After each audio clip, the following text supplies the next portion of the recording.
itinerario, yo salgo de Castillblanco en el año 62. Nos venimos aquí a Canilleja a trabajar. Yo tengo 13 años. La vida entonces era muy dura, muy jodida.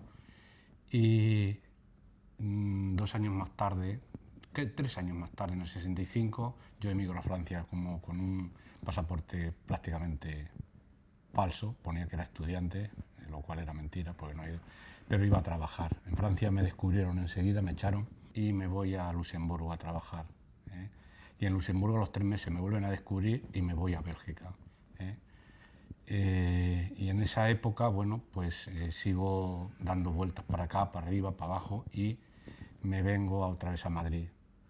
Regreso a Madrid y en el año 68, en febrero del 68, vuelvo otra vez a irme a dar otra vuelta por Europa, en este caso a Francia, y me voy a Francia.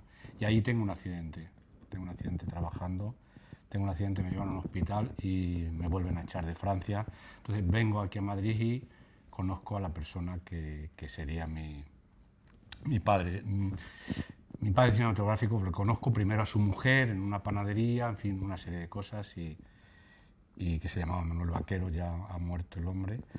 Y ese es mi inicio en el mundo del cine. Él me introduce en este mundo. Se empiezo a trabajar con él de chaval en el año 68, septiembre del 68. Y bueno, pues empiezo a trabajar en este mundo del cine, este mundo maravilloso, este mundo, aunque él mismo me dijo una frase un poco dura y violenta.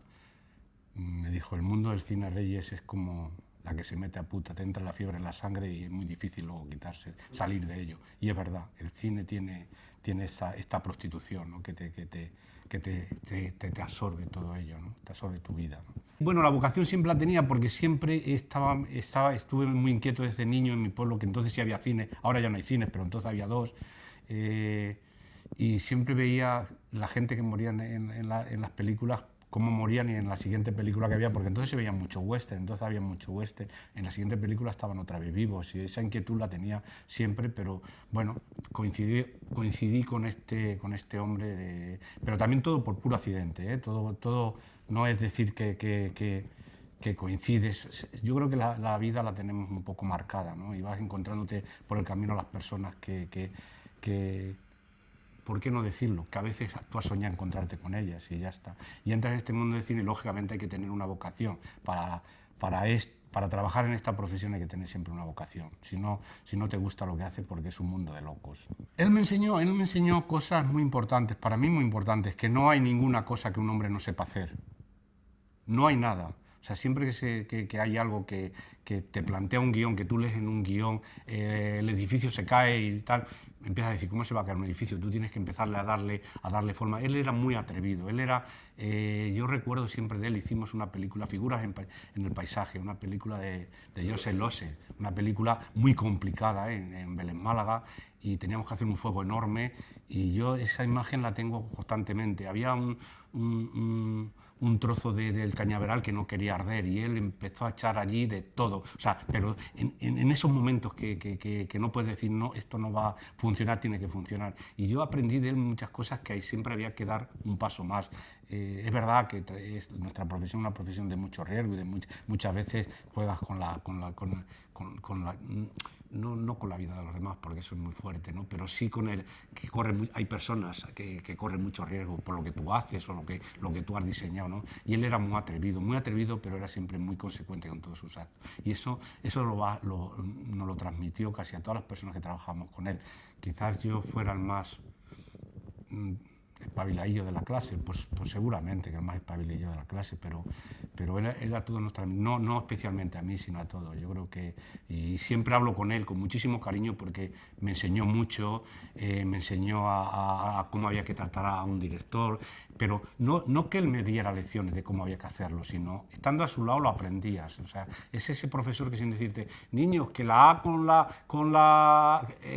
si ponemos una H, si la intercalamos, o sea, él no te decía, pero siempre estando tú a su lado veías cómo a un director le le llevaba a su terreno, le llevaba a lo que era factible de realizar, y eso yo lo aprendí con él. Nuestro trabajo es un trabajo de artesanos, es un trabajo de imaginación, es un trabajo de pruebas, es un trabajo que 3 y 2 no son 5 nunca. Los efectos, cuando tú los diseñas, en un plato es muy fácil hacerlo, por eso los americanos hacen tan buenas películas, porque casi todo lo hacen en plato.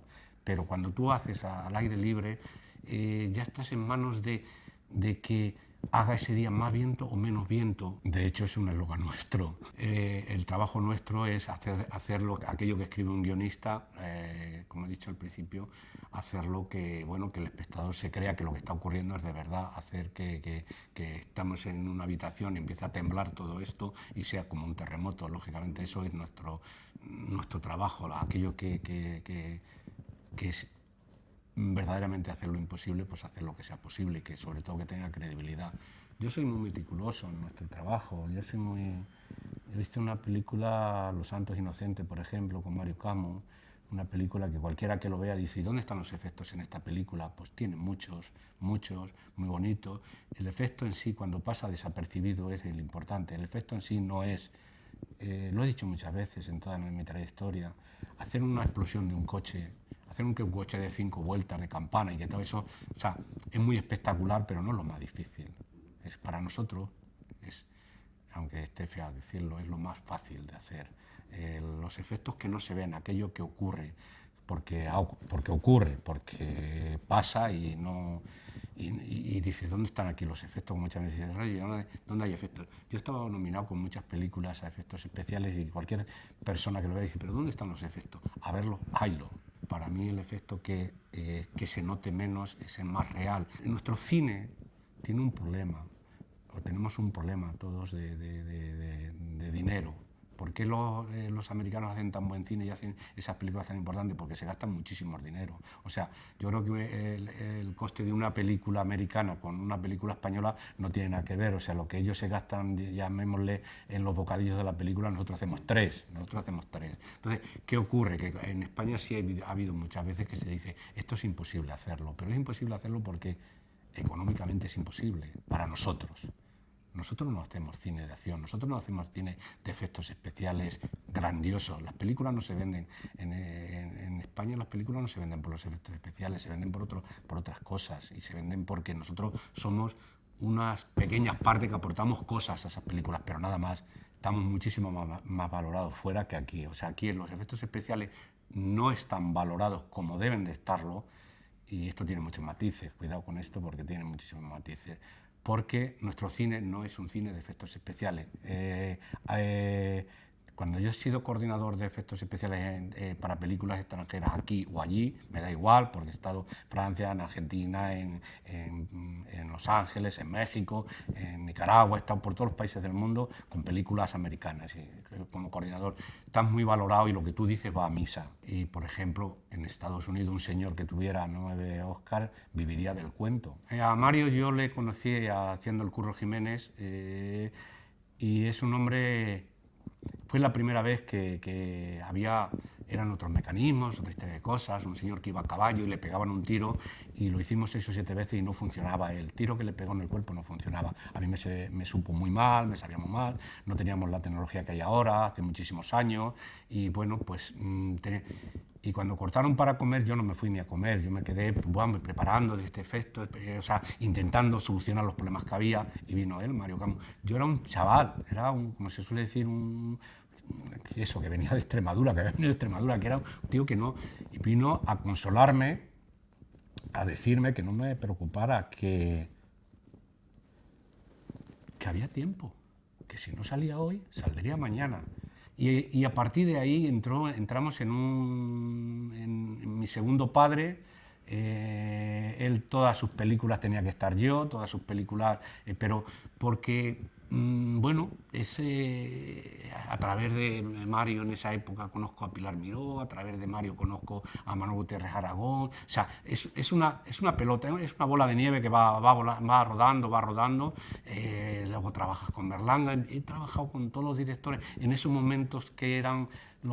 todos esos directores estaban ahí arriba, o sea, como he dicho muchas veces, y no quiero que suene feo, pero un chavalín de un pueblo de Extremadura, sin preparación prácticamente, estar a esos niveles, pues te tienes que dejar la vida, te tienes que dejar la piel ahí, en películas, en los trabajos que te encomiendan. A mí me llamó la atención en un hotel una noche, porque estaba probando unas cosas en la habitación porque no sabía al día siguiente cómo lo iba a hacer. Entonces, eso es...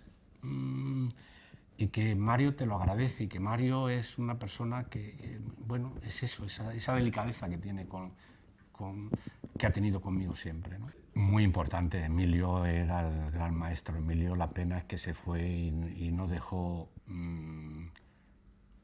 mucha de su sabiduría se fue con él, por no decir el 90% de su sabiduría se fue con él. Es una pena, yo tuve muchísimos trabajos con él, o sea, aprendí mucho con él. Yo he aprendido mucho, yo he sido una esponja, ¿sabes? Eso que metes una esponja en un vasito y absorbe todo el agua. Yo he absorbido mucho de la gente, he aprendido muchísimo de la gente. Emilio Ruiz es el profesional más grande, uno de los más grandes que ha tenido el cine español. Y así, uno de los más grandes. Emilio Ruiz, siempre que hacía una maqueta o que hacía tal, los últimos 20 años lo hacía yo con él. Yo era como la sombra que él quería que yo se lo preparara, porque yo le aportaba muchas cosas, pero a mí no me importaba, porque él a mí también me aportaba muchas cosas. Yo he aprendido muchísimas cosas de él. Ya por otro lado, bueno, el trabajo que hacía Emilio Ruiz, o sea, todavía seguiría siendo muy valioso, muy valioso, pero ha quedado muy poco legado de Emilio. Ha quedado muy poco, esa es la gran... Por lo que sea, no sé por qué, porque no he llegado a entenderlo nunca, por qué no ha habido esas personas. Ahora mismo tú tienes que hacer una gran maqueta y hay una gran maqueta, o sea, no lo sé, a la altura de Emilio ahora mismo no hay nadie, ¿no? La gran desilusión que yo me no ganar el Goya con esa película. Yo he ganado Goyas en las que creo, y es difícil reconocer, en las que creo que no me lo merecía, y sin en cambio en esa película fue una gran decepción, porque esa película, aparte de llevar muchos efectos, lleva muchos efectos escondidos, muchísimos. A mí me costó mucho hacer esas embarcaciones que iban con 14 o 15 caballos, un barco que tenía que navegar por un río que llevaba 4 motores, o sea, diseñar ese barco, diseñar todo esa comitiva que iba siguiendo al Dorado, por ese río, por esa historia. O sea, para mí fue 9 meses que siempre dije, fueron 9 meses que para mí fueron como 9 años de mi vida que me dejé allí, y fue una película muy dura, muy dura, y poco gratificante para nadie del equipo, o sea, maquillaje, o sea, el mismo Carlos Saura, los actores. Fue una película para lo que nos costó, para lo que sufrimos, para lo que nos pasó. Fue una aventura como la de Los Conquistadores, fue una aventura, y una aventura muy dura. Yo te puedo contar una anécdota del médico que teníamos, que yo iba un día manejando el barco, porque el barco ese que sale en la película lo manejaba yo. O sea, encima de hacerlo, eso era un barco bastante complicado, porque llevaba 4 motores y era... O sea, a veces los efectos, cuando nosotros los diseñamos, los tenemos que manejar nosotros, porque es más fácil que explicarle a alguien cómo lo tiene que hacer, ¿no? Y a lo que iba, yo le decía al médico, es que aquí toda la gente se pone malo. Y me dijo el médico una cosa, dice, usted también está malo, lo que pasa es que usted no tiene tiempo para estar malo. Muy duro, porque además el rodaje duró 16 semanas. 16 semanas duró el rodaje, y nosotros trabajamos 14 domingos. No descansamos nada más que 2 días de las 16 semanas. Y la citación nuestra era a las 3 de la mañana, para las 5 de la mañana que empezaba el día, estar listo con los caballos, con la historia, porque en los barcos todavía había que montarlo, había que organizarse la expedición para ir rodando, y siempre terminábamos a las 10 de la noche. O sea, fue una película muy dura. Es un hombre muy especial, es un hombre muy exigente, es un hombre que tú le tienes que dar siempre 3 ases para que pueda elegir. Siempre le tienes que dar 3 opciones, siempre le tienes que dar muchas soluciones. A veces las descarta y luego cuando ya las has descartado Pero es un hombre que se puede trabajar con él. Yo por lo menos trabajo muy a gusto con él, muy a gusto porque él es muy exigente, pero a mí los directores conformistas tampoco me gustan, o sea, que no vaya por delante eso también. Hay películas que las cosas te salen mejor, peor, o sea, yo recuerdo la última a Bandera, la última película, La piel que habito, que le teníamos que pegar un tiro aquí en el pecho, a piel descubierta y no que hubiera tensión, sino, a ver, a veces hay efectos que son muy delicados, y que el director le gustaría hacerlos de otra manera, hacerlos con una secuencia más, no ir más al detalle, y pequeña, pero vamos, no puedo decir absolutamente contra Pedro nada desagradable. Todo ha sido, bueno, hemos tenido en determinadas cosas nuestras diferencias o nuestras cosas, nuestra opinión, y es decir, no es que yo quiero esto, Pedro, esto no lo podemos hacer, porque si lo hacemos tiene que ser un especialista, tiene que ser, si tú quieres ver la cara del personaje, tenemos nuestras limitaciones, porque este actor mañana rueda una secuencia que no tiene nada que ver con esto, o sea, siempre hay unas limitaciones, y bueno, pero para mí, yo la conocí en Curro Jiménez, haciendo Curro Jiménez ella dirigió algunos capítulos y luego yo trabajé en más películas, en Welter, trabajé en varias películas con ella y mi relación con ella era también muy buena. ¿Sabes lo que pasa? Que yo con las personas que tienen mucho carácter, y como yo tengo también mucho carácter, es verdad, encajamos muy bien. Yo con Pilar Miró, tengo que contarte una anécdota porque es importante contarla para que vea. En Walter él sacaba un revólver, en una secuencia sacaba un revólver de una mesita. Se veía el revólver en una mesita y le enseñábamos uno y no le gustaba. Fíjate, que yo no tenía que enseñar el revólver, pero bueno, como yo me llevaba muy bien con él, se lo enseñaba, no, este no me vale, este no me vale, este no me vale. Y ya al cuarto o el quinto, yo me fui, ella estaba sentada en la mesa, me senté así yo en el borde de la mesa, pues saqué el revólver de aquí y le dije, toma, este revólver, a ver si te gusta. Pero lo cuento ahora muy suave, pero entonces ya, toma este. Y dijo, sí, sí, me gusta, por supuesto que me gusta, ¿cómo no me va a gustar? Claro, joder, con este carácter. Y quiero decir, en Vertenebro fue una película. Es que con Pilar todo ha sido también. Son personas que lo que he dicho muchas veces, yo he aprendido con ella muchas cosas, de todo. Con Pilar, en Vertenebro, yo pegué fuego a un cine, fíjate decir esto, pegué un fuego a un cine de verdad. Era un cine de verdad. Y quemarle sin que le pase nada, sin que haga nada, que esa pantalla se caiga encima de una persona, era un especialista, pero no era el actor, pero a ver, y luego todo el resto que caía al cine, luego los asientos y todo ardiendo, el marco de la puerta ardiendo, pero era cine de verdad, o sea, porque hacerlo en decorado es fácil, que es lo que hablábamos al principio de esta conversación. El cine americano hubiera hecho un decorado de un cine para quemarlo de verdad. Aquí en España no tenemos ese dinero y tenemos que valernos de las artimañas nuestras. Y con Pilar era una persona muy exigente, que igual que te cuento lo del revólver, te cuento que haciendo esa misma película había un guardia civil en una puerta que tenía, con la capa y todo, acordamos la Guardia Civil que antes llevaba una capa muy grande y aparecía por debajo de la capa una punta de una metralleta, una Z45 que tenía que llevar, puesta así, y la vio Pilar y dijo que no le gustaba esa metralleta porque no era original, porque no era la de verdad. Y hombre, Pilar, que eso no lo sabe nadie. Dice, pero lo sabes tú y lo sé yo. Yo me he encontrado con muchísimos y me sigo encontrando con ellos. Y siempre que hay una lectura de guión para hacer un ensayo, el primer aliado que tengo que ganarme es al director de fotografía. Afortunadamente ahora ya es más fácil, porque quiero decirte ahora y como se lo decía hace 20 años, pero los 20 años primero fueron bastante más duros, porque que tú te encuentres en una...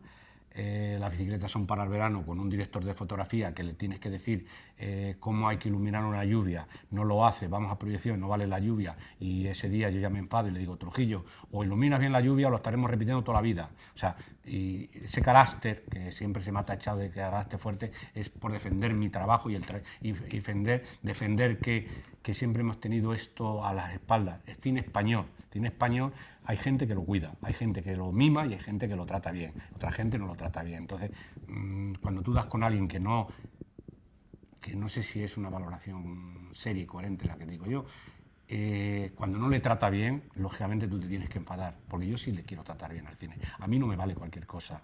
Yo hay muchas veces que hacemos una toma y el director dice, no vale. Yo digo, no, vamos a hacer otra, por favor, porque ves los matices, ves las cosas que luego eso se queda para siempre. Y eso tienes que pulir el trabajo, y sí, que te molesta y te hace trabajar más, pero uno tiene que ser exigente con uno mismo. Y cuando uno es exigente con uno mismo, el provecho aparece. Yo ahora cada vez que veo una película de hace 30 o 40 años incluso que la he hecho yo, o sea, me pillo unos rebotes increíbles, porque esto qué mal lo hicimos. En ese momento lo hice muy bien, pero ahora mismo yo lo veo que lo hicimos mal. Una película dura también, dura. La rodamos en el mes de diciembre y enero aquí en Madrid y fue muy dura, muy dura, muy dura de rodar. Y además que Ale te lleva siempre al límite.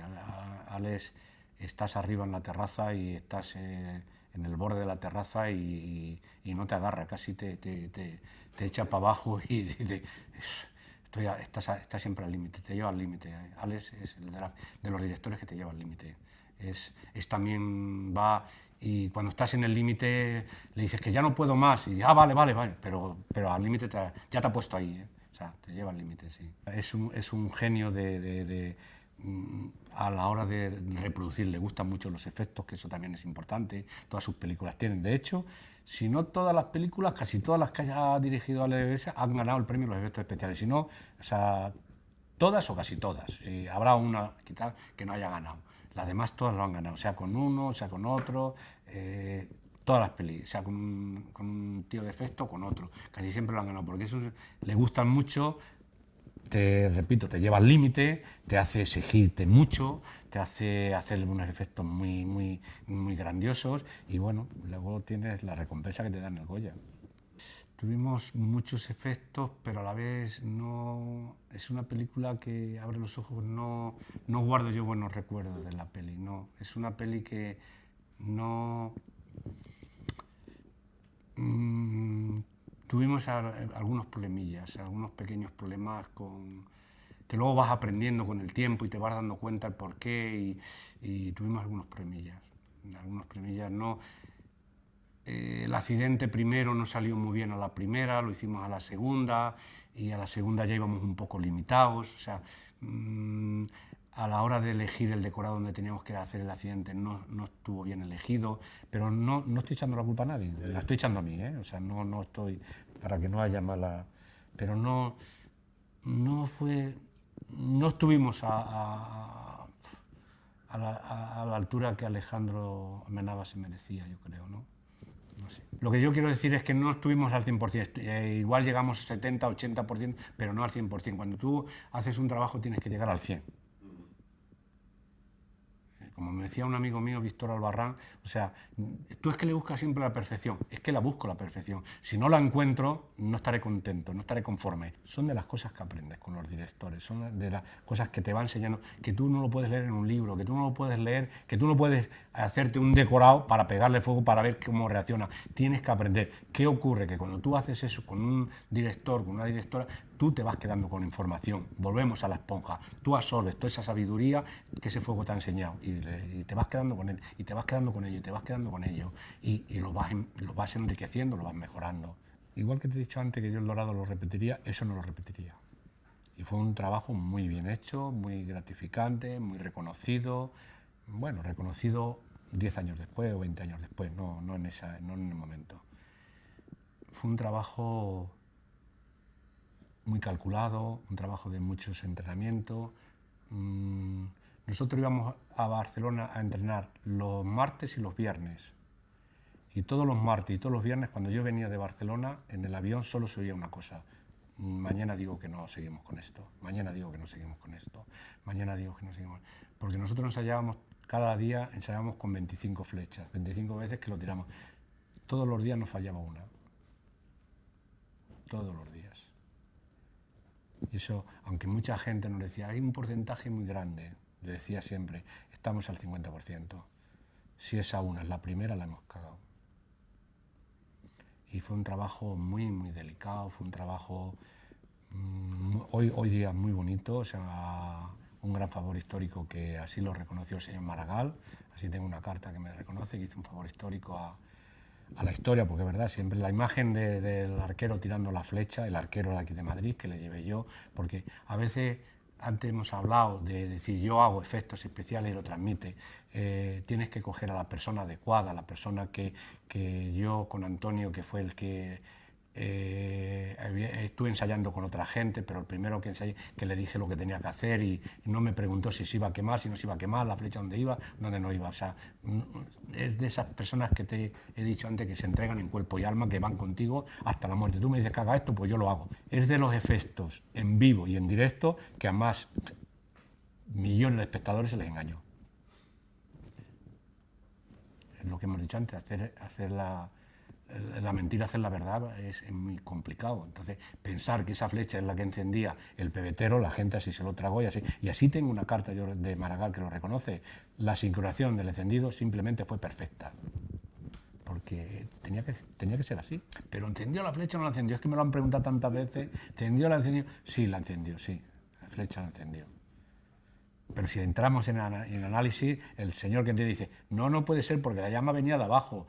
Si hay una defragación, o sea, si hay un gas ahí acumulado, hay una defragación, por lo tanto no se entiende así tan fácil. O sea, en fin, hay esos matices. O sea, la flecha era un símbolo que figura, que entiende el pebetero, pero nada más.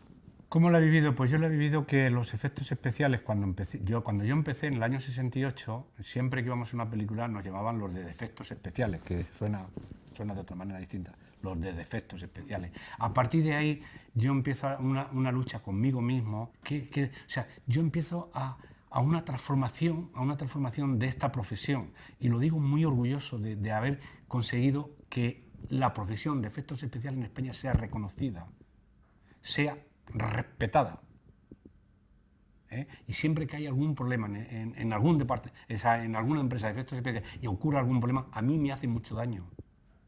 Porque nuestra profesión es muy complicada y tienes que yo llevo muchos años luchando para buscarle ese prestigio, porque esta profesión, lo dije al principio de esta, te tiene que gustar. Tienes que sentirla, tienes que amarla y entregarle mucho a esta profesión. Quizás esté muy feo decirlo por mí mismo, pero si no hubiera sido por Reyes Sábades, quizás la profesión de efectos especiales estuviéramos todavía allá atrás. Pero me lo he exigido a mí mismo y me lo sigo exigiendo. Tú lo acabas de decir. Yo tengo 9 Goyas, pero yo ahora vengo de trabajar, me voy a trabajar, mañana trabajaré. Y de verdad, creerme, no lo hago por dinero ni muchísimo menos. Lo hago porque mi trabajo me gusta, me encanta, lo siento, lo vivo. Disfruto con ello. Cuando estás haciendo un trabajo y te da problemas, yo a ese trabajo, a ese efecto que voy a hacer, yo siempre le reto. Le digo, tú me vas a vencer, vamos a ver quién tiene más de los dos, tú o yo. En la academia yo creo que tendríamos que todos, lo que es hacer todos, aportar todos mucho más para la academia, que la academia somos todos. Yo creo que la academia es una lucha constante que tenemos los que llevamos muchos años aquí luchando. Por eso la academia también la ha pasado un poco como a todo, ha crecido y ha crecido y ha crecido porque ha habido una cierta, no yo solo, yo creo que todo el mundo que ha pasado por la junta directiva lo que busca es la dignidad, lo que busca es el respeto a la profesión. No a veces se consigue, la academia no es un sindicato, no es una donde se reivindiquemos las cosas, no. Yo creo que la academia es saber. Tenemos que formarla a todos nos ha dado prestigio, a todos nos ha dado, bueno, que se nos reconozca, a todos se nos ha dado que nos respete. Yo creo que lo hemos conseguido entre toda la gente. Yo he conseguido muy poco. Sí he conseguido que el departamento, la profesionalidad de efectos especiales esté aquí, esté presente, estemos representados, se nos considere, yo creo que sí se nos considera a todos. Bueno, ¿cómo salen cada uno de esos premios? O sea, hay un premio cada premio ha sido como los Goya o como las películas. Cada premio ha llegado en su momento puntual. Y ha llegado en su momento que no te lo esperabas. O sea, a mí cuando me dicen en el año 2000 que me daba la medalla de Extremadura, en Extremadura, pues me vino a la mente Lola Flores, cuando le daba Franco la los premios. Dije, joder, el gobierno de Extremadura me da la medalla de Extremadura. Bueno, pues para mí fue muy significante que me dieran ese premio porque, bueno, por mi larga trayectoria profesional y todo esto, ¿no? Cuando me dan el premio Ricardo Franco, para mí es un orgullo tremendo porque era al primer técnico que se le daba el premio de esa categoría en el Festival de Málaga. El día que estaba rodando con Alex de la Iglesia yo, en la película Las trompetas, y me llama la ministra para darme... Porque además, en ese momento yo con la ministra tenía unas pequeñas diferencias, y me llama y digo, ¿qué he hecho mal ahora? Además dije esta palabra, ¿qué he hecho mal ahora? No, te llamo para darte la medalla de las Bellas Artes. Pues imagínatelo, son cosas que no te lo esperas, son cosas que un señor de efectos especiales, o sea, con esos... O sea, no sé, no te lo esperas, son premios que no te lo esperas, premios porque dice que te den un Goya, vale, que te den el premio Ariel en México por la película El Laberinto, vale, no lo esperas, pero te la dan y bueno, que te den la noticia, pues, vale, que estés nominado para los Oscars con 1492 o sea, o que estés nominado con... O sea, vale, es mi trabajo, es lo que te hace, pero hay premios que se han escapado de todo esto. Es verdad que hay que aprovechar para decir, yo siempre he estado rodeado de muy buena gente, siempre he estado rodeado de una gente con muchísimo valor, con muchísima entrega, como dijo Mario Camus un día, dijo, tú has tenido afortunadamente una gente que te ha seguido hasta la muerte, y es verdad, mi gente ha estado siempre dispuesta a todo lo que ha hecho falta, entrar donde hayamos tenido que entrar, hacer aquello que hayamos tenido que hacer. O sea, ha sido un trabajo de equipo. Reyes Abade no hubiera sido nunca nada si no hubiera estado rodeado de una gente muy valiosa.